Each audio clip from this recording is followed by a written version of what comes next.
अस्सलामुअलैकुम to all of you. I hope you all will be fine. आज की इस वीडियो में हम एक छोटा सा टॉपिक डिस्कस करने जा रहे हैं जो कि एक फ्रेज़ भी है और एक स्ट्रक्चर भी है और इंग्लिश लैंग्वेज में एक इम्पोर्टेंट रोल भी प्ले कर रहा है।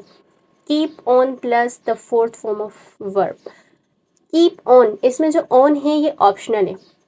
आप इसे सेंटेंस में इस्तेमाल करें या ना करें ये आप पर डिपेंड करता है, लेकिन सेंटेंस में कोई चेंज नहीं आएगी। और वर्ब की फोर्थ फॉर्म ये आपको पता होगी कि आईएनजी फॉर्म है। यहाँ एक छोटा सा रिमाइंड करवाती चलूँ कि मैंने एक वीडियो अपलोड की थी जिसमें वर्ब के बारे में बताया था। तो उसमें मैंने क्या बताया था कि सेकंड और थर्ड फॉर्म जो अगर सेम हो तो वो रेगुलर वर्ब्स कहलाते हैं, और अगर सेकंड और थर्ड फॉर्म अलग अलग हों तो वो इरेगुलर वर्ब्स कहलाते हैं।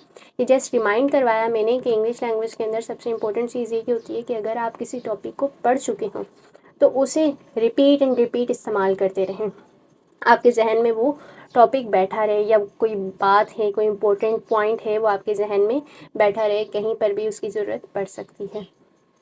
Keep on plus the fourth form of ING, ये क्यों इस्तेमाल किया जाता है, इसका क्या मतलब है? ये इस्तेमाल किया जाता है to continue doing something repeatedly, कोई काम करते रहना। ठीक है, आईएनजी फॉर्म से ही समझ आ चुका होगा, कोई काम करते रहना।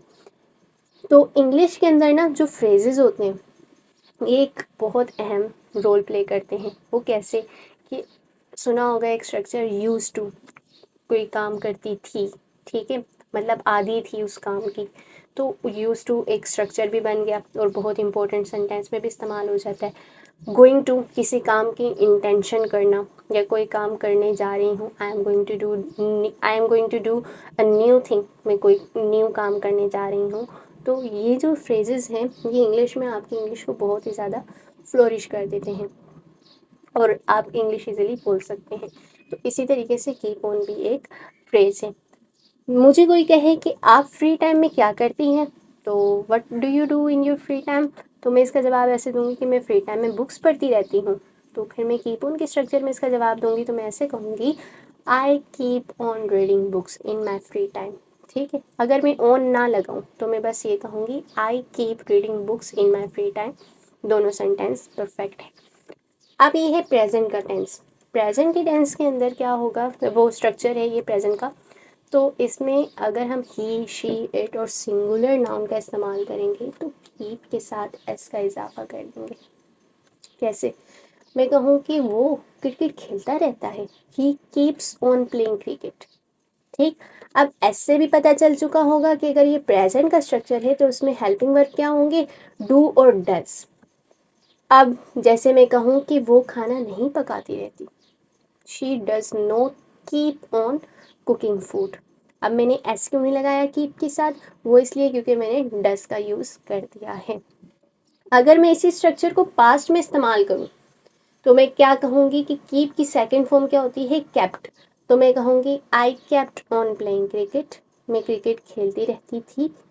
अब केप्ट से पता चल गया होगा अगर सेकंड फॉर्म इस्तेमाल की है तो हम डिड का इस्तेमाल करेंगे हेल्पिंग वर्ब के तौर पर। I did not keep on playing cricket. अब मैंने डिड के बाद कीप इसलिए लगाया क्योंकि मैंने सेकंड फॉर्म डू के साथ इस्तेमाल कर लिया। डू की सेकंड फॉर्म क्या होती है, डिड। ये टेंसेस अगर जहन में अच्छे से हो ना तो ये जो स्ट्रक्चर्स हैं वो इजीली समझ आ जाते हैं। तो इस स्ट्रक्चर में सेंटेंसेस बनाना मैंने आपको बताया कि किस तरीके से बनेंगे। सिंपल सेंटेंस अगर मैं कीप ऑन का बनाती हूँ तो मैं ऐसे कहूँगी, I keep on teaching English. ठीक है, मैं इंग्लिश पढ़ाती रहती हूँ, मैं नहीं पढ़ाती रहती इंग्लिश। ठीक है, I do not keep on teaching English, मैं इंग्लिश नहीं पढ़ाती रहती।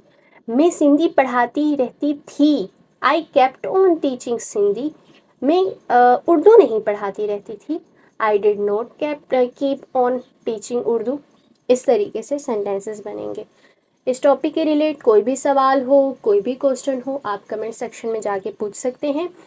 And kindly share this video with others, सबके साथ इस वीडियो को शेयर करें कि हेल्प हो जाए किसी की इंग्लिश लैंग्वेज सीखने में। जज़ाकल्लाह, अल्लाह हाफिज़, thank you so much for watching.